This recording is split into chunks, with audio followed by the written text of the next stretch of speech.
জুম্মার সময় গিয়েছিলাম আমরা হাগিয়া সোফিয়ার সামনে জুম্মার নামাজ পড়ার জন্য।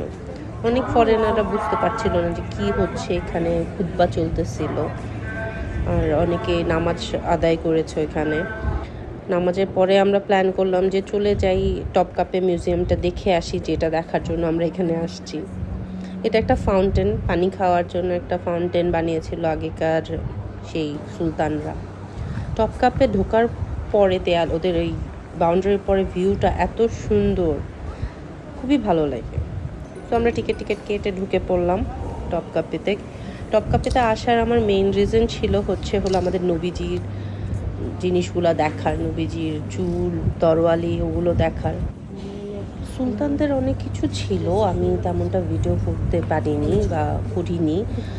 এই সুলতানদের যে কাপড় চোপড়গুলো ওগুলো করেছিলাম একটা কারণে, যে তখনকার মানুষ কি আসলে এরকম বড় ছিল, মানে হিউজ সাইজের ছিল। মানে আমার একটু খুব অবাক লাগছিল। তো ওদের যখন ব্রিটিশ রুলার আসছিল তখন ওদের ড্রেস আপ, ওদের জিনিস, বাট সুলতানদের ওয়াইফদের জুয়েলারি ছিল, ওদের ইউজের জিনিস কিছু ছিল, জুয়েলারিগুলো তো অসাধারণ ছিল। খুবই ভালো লাগছিল জুয়েলারিগুলো দেখে। নর্মাল ডিজাইন বাট খুবই সুন্দর।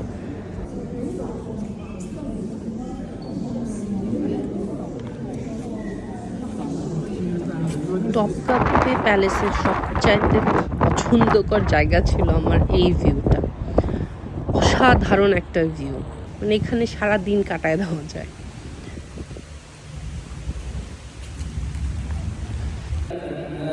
এখানে এত সুন্দর কোরআন তেলাওয়াত হচ্ছিল, আর মহিলাদের মাস্ট বি মাথায় কাপড় দেওয়া দরকার ছিল, সব ফরেনাররাও মাথায় কাপড় দেওয়া ছিল।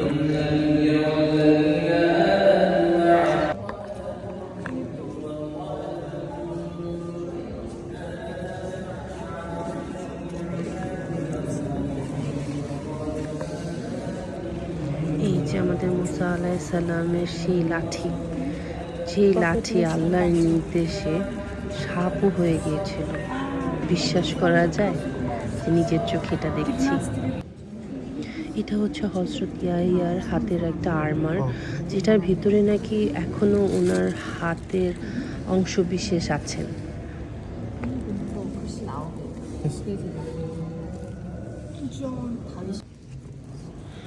সুবহানাল্লাহ, আল্লাহ আমাকে তৌফিক দিয়েছে যে আমি আমার নবীজির এই পায়ের ছাপটা জানি দেখতে পারি। আমি এটা দেখে আমার ভেতরটা একদম ঠান্ডা হয়ে গিয়েছিল, মানে আমার খুবই শান্তি লাগছিল। এই জিনিসগুলো আমাদের নবীজির ব্যবহার করা, আমাদের নবীজির ক্যারেজ।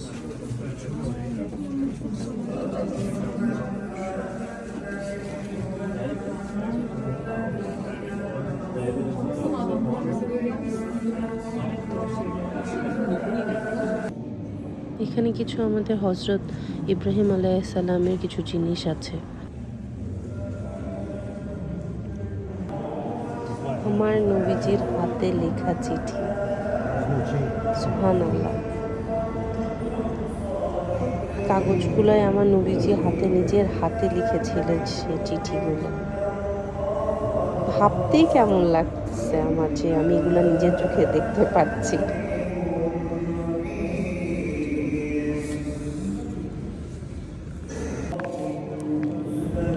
এখানেও আমার নবীজির পায়ের ছাপ।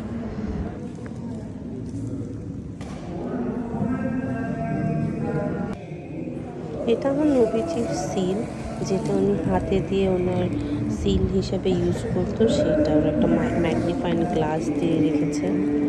আমাদের নবীজির দাড়ির চুল, সুবহানাল্লাহ। এরকম 2-3টা চুলের বক্স আছে, সেকশন আছে। আমাদের নবীজির দাড়ির চুল বলেছে। আমি জানি না আপনারা এই বক্সের চুলটা দেখতে পাচ্ছেন কিনা, চেষ্টা করেছিলাম ভিডিও করার জন্য।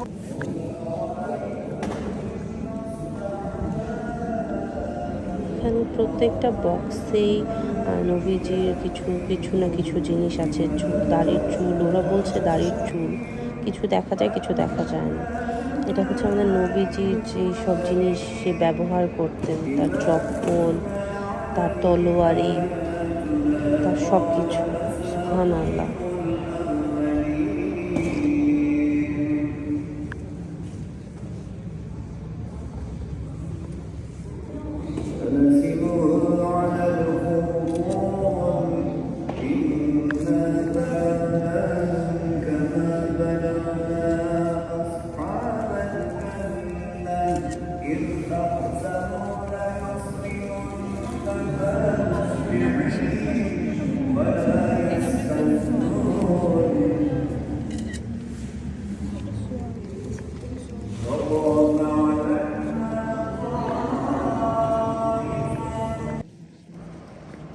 আমাদের মা ফাতেমার ওড়না কত সুন্দর সেই সময়কার জিনিস তৈরি করা। হযরত আলী আলাইহিস সালামেরও পাগড়ি।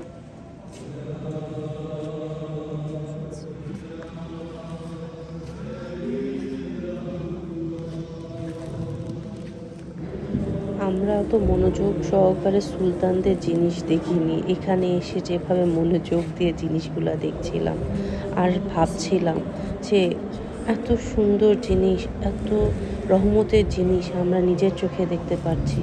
সেই আমাদের মা ফাতেমার পরার জামাটা আমি সারা জীবন টিভিতেই দেখে আসছি, আজকে নিজের চোখে দেখলাম। সুবহানাল্লাহ, আলহামদুলিল্লাহ, আল্লাহ আমাকে ওইরকম তৌফিক দান করেছে যে আমি এটা দেখতে পারি।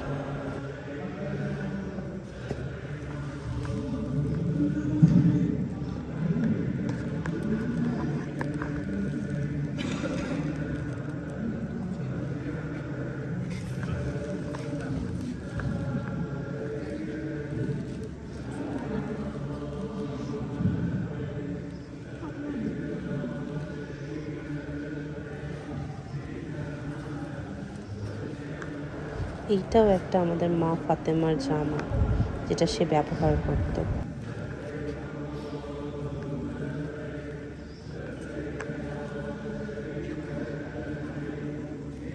এই রুমটার ভিতরের এনভায়রনমেন্ট বা অ্যাম্বিয়েন্সটা এত পিসফুল ছিল যে আমার খুবই শান্তি লেগেছে। আমার মনে হয়েছে যে আমি ওখান থেকে বের হয়ে আবার যদি মক্কা মদিনা ফেরত চলে যেতে পারতাম। এত শান্তির জায়গা পৃথিবীতে আছে, মক্কা মদিনার চাইতে পৃথিবীতে শান্তির জায়গা কোথাও নাই। আমি অত ভালো করে ভিডিও বানাতে পারি না, অত ভালো করে কথাও বলতে পারি না, বাট যখন এই ভিডিওগুলো করছিলাম মনে হচ্ছিল যে আমি যদি আমার পরিবারের সবাইকে একটু দেখাতে পারতাম। এত দূরে তো সবাইকে আনতে পারবো না, তাই একটু ভিডিও করেই নিচ্ছিলাম যে সবাইকে জানি আমি একটু দেখাতে পারি যে আমি কী দেখে এসেছি। আমাদের নবী রাসূলদের জিনিস, ব্যবহার করা জিনিস।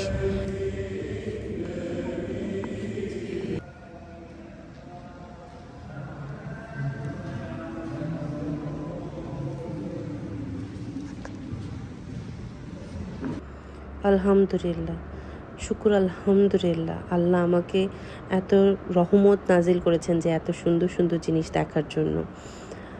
আজকের ভিডিওটা এতটুকুই থাক, হয়তো বা অন্য কোনো দিন অন্য কোনো কিছু নিয়ে আবার ভিডিও করব। সবাই ভালো থাকবেন।